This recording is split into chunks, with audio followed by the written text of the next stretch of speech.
special treat for you on our little 4-minute show. Where are we? I thought he was going to tell us. Where are we?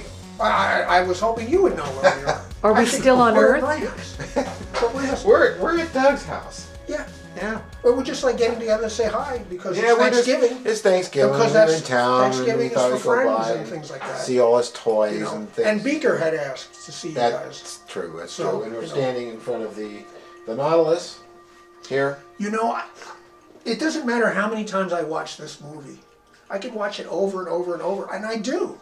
It's just one of the best science fiction movies ever made. I mean, It is. isn't It is absolutely. And did they come out with it on Blu-ray yet? No, I don't think so. No, they need to. It's an incredible I can film. watch it again. That's a real Disney movie. Mm-hmm. The way it used Oh, to. even the music and everything is classic. I like yours better than mine. You do? Yeah, I do. Because mine's meant to go in the water, and so we had. I took this in the tub with me. You did. It's gorgeous. So. Hey, see, I can show them what. See, Pam Murray sent me this. That is so cool. Yeah, we know Pam and we know Doug. How about that, huh? And this was It's the monster, all right. this came from the gentleman I've known for years, Doug Murray, who you were always asking me about who has the original laser blast gun. He has it, or what he says, what's left of it, because evidently it's rotting away. Well, you know, he used to have the Proteus. Proteus from Planet of the Apes. Oh, okay. The sculpture, Right. When they're doing the memorial for the ape, he was Oh, an yeah. ape who Well, he got a lot I of never that met stuff. an ape I didn't like. He got a lot of that stuff, and I think he might have got it either got it from me or Ricky Schwartz. Well, I can't he remember. told me that many years ago, and we're talking like 40 You years get to hear ago. history. John Chambers told him to come to his house with a truck. Oh, And he John went- did that a lot. And he gave him costumes. As a matter of fact, he got from John Chambers Kerwin Matthews from one of the early Sinbad films. Was that his name? Yeah, Kerwin Matthews. He got his outfit. He had his outfit. Chambers got it.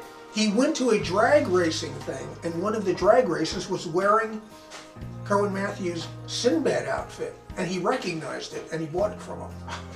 I've never heard that These things story. really Every time I come here, I learn new things I from made this it up. crazy It's guy. not You know? No, that's true. Drag race. No. There's a joke in there somewhere. Doug Murray, who, if you go to the Creation Times, Yeah. he usually runs a lot of the Yes, he audiovisual does. stuff. Yeah, he does. And I've known Doug for 40 years now. I met him originally at the Federation Trading Post, and he wrote lots of articles for magazines on That's right. filmmaking and stuff That's like how that. I met him in 1978. And I went out to his house because I was just getting interested in makeup, and he had a lot of appliances and things. I wanted to see them firsthand. He invited me over, and I showed him some of the stuff I was doing, and he said, "You know what? I just did an interview for a magazine with Dick Smith. I'm going to give you his telephone number." And I was like, "You got Dick Smith's telephone?" He goes, "You know, he only lives 15 miles north of where you are." And he gave me Dick's number, and I was so scared to call him. It took me a couple of weeks to actually build up the courage to call up Dick Smith. And when I called understand him, that. he kept me on the phone, giving me information. That's absolutely correct. That's the way he is. Because the way I met Dick was through Rick Baker. I was at his house one day, and I had a question about makeup. I forget what it was. He said, "Well, we'll just call Dick." I said, "Really?" He said, Can "Yeah, you do here's that?" his number." I said, "Really?" So I called him up, and I was real nervous. I got on the phone, and Mr. Smith, yes. This is Dick Smith, yes. This is Steve Neill. Oh, hi, Steve. How you doing? Just like that. Yeah. And 2 hours later, my ear is hurting, and I got off I the know. phone, but I found out everything I wanted He'll- to know he'll from tell this you very everything. gracious human being I ever met. Well, I So- mean, I remember that John Caglione and I were working on a film down at the North Carolina Film Studio, and Carlo Rambaldi was there working on something. That's the creaky door. And Carlo Rambaldi was down there working on something. There were two Italian kids who were visiting, and they were meeting all of the makeup artists. And Carlo comes in and says, "There's two Italian boys here.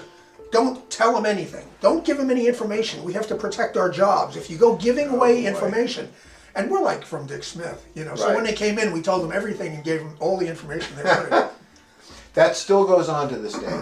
Oh, I'm not surprised. I get told, don't tell people how to do certain things we're doing with now silicone for prosthetics, that there's a big secret about how you keep the baldies attached to the silicone, and that people will lose their jobs if you tell them how that's done. But you know, John Chambers was the same way too. I mean, I apprenticed with him. I worked with him on a show. He never hid anything. He never told you not to share it with someone else. His opinion was, well, if the guy can do it, let him do it. You know, so.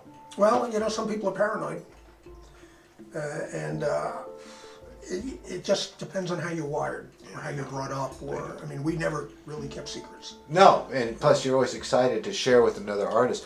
You know what I just figured out how to do, or found out how to do? You got to try this. And not only that, it's always been the nature. May learn things that you never heard of, and because you showed them kindness and you were generous, it's going to come back to you.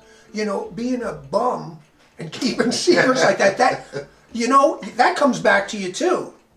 And who wants that coming back to you? You want good stuff coming back, That's true. right? So, Doug, it's great to see you today. Hey, you crazy people! Thanks for coming by. Being on the show, and we're going to go on to our next stop. Back to the studio. Back to the studio. Back to the studio. We got some stuff planned. That's right. But you're not.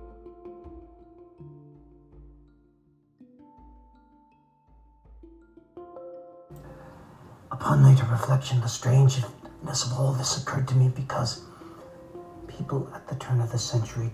Oh, hello. Well, I've been back at the studio and I've been working on our film, which every week I say is almost done. But honestly, truly, it really is. So next stop is the sound gets its final mix. It goes out for timing and it's done. So it's amazing. I just did the last shot, which is a really cool shot of one of the visitor creatures coming through the ceiling at the end of the film, which is really neat. So let's go look at what's going on out in the studio, which will show you what's coming up next on Patreon for our subscribers. Al Franco came today and he brought well, I'll show you. Here it is. He brought this. This is a casting off an original shuttle pod from Star Trek, the motion picture, which, again, I worked on. I know I'm always saying that, but I'm very proud of it. I'm very proud to have worked on Star Trek at all. And this model is made off the original, but it is a duplicate, and you can see Kirk and Scotty in there. And it needs some restoration work done on it. So we're going to be doing that for Al. It's really a nice model. It's beautiful. But there's some of the styrene is peeling up. The decals need to be replaced. Remember the doors back there? It's just so cool. This is just such a neat model. The guy that built this did a really nice job. It's lit up and sits on a base. So we're going to be working on that. That's one of the things we're going to be doing.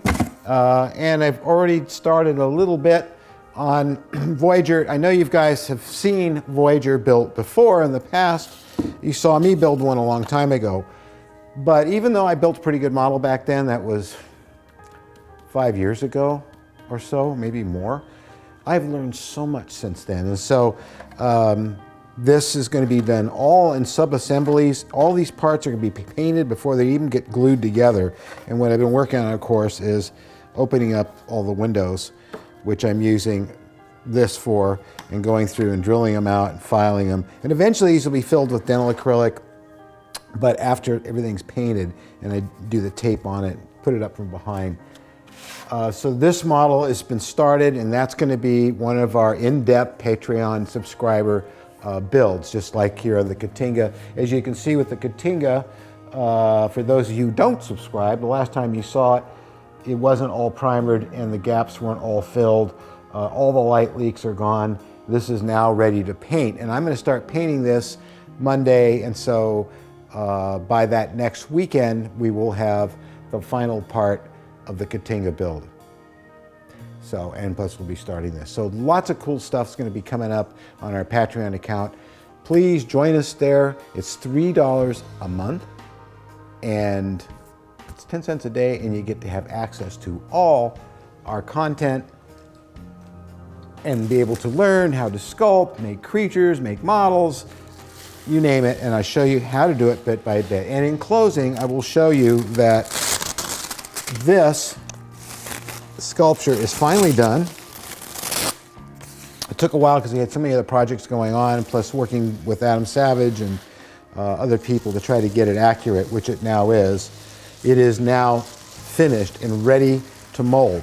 And we're going to start molding this next week. And again, that will be in our Patreon subscriber video. You see that the arms have been cut. They are removable so that I can mold these separately. So it's going to be kind of like a model kit where these will be separate molds and they get grafted back on, and with putty we will fill in around them and graft them, which is pretty much what they did. I'm very pleased with it. It looks a little different because of the eyes, because these are ping pong balls. Eventually these get replaced with 29mm eyeballs, which I found out that they did, actual glass eyes, which fit rather loosely and leave gaps between here, but that's really one of the things that make it look like what it is. So you'll be able to see all of that and more on Patreon at well, there's the link right there. So anyway, guys, thanks for checking in. We'll be back next week. I hope you enjoyed a little bit with Doug Drexler. It's always great to see him. Thank you, Mary, for the great camera work. We love you a bunch, and we'll see you next week.